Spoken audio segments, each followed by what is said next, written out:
വൻ വാഗ്ദാനങ്ങളുമായി കോൺഗ്രസ്. രാജ്യത്തെ പാവപ്പെട്ട കർഷക കുടുംബങ്ങൾക്ക് പ്രതിമാസം 12,000 രൂപ മിനിമം വരുമാനം നൽകുമെന്ന് കോൺഗ്രസ് അധ്യക്ഷൻ രാഹുൽ ഗാന്ധിയുടെ പ്രഖ്യാപനം. രാജ്യത്തെ 20% കുടുംബങ്ങൾക്ക് ഈ പദ്ധതിയുടെ പ്രയോജനം ലഭ്യമാകും. ഈ തുക എല്ലാവരുടെയും ബാങ്ക് അക്കൗണ്ടുകളിൽ നിക്ഷേപിക്കും. 5 കോടി കുടുംബങ്ങളിലായി 25 കോടി ആളുകൾക്ക് പ്രയോജനമുണ്ടാകും.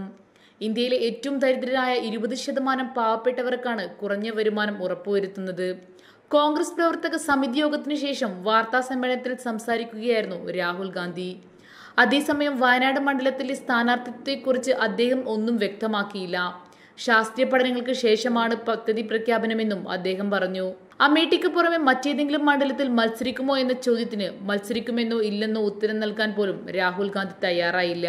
പ്രകടന പത്രികയിലെ വിശദാംശങ്ങൾ പറയാൻ വേണ്ടി മാത്രമാണ് വാർത്താ സമ്മേളനമെന്നും ബാക്കി കാര്യങ്ങൾ പിന്നെ പറയാമെന്നുമായിരുന്നു രാഹുലിന്റെ പ്രതികരണം.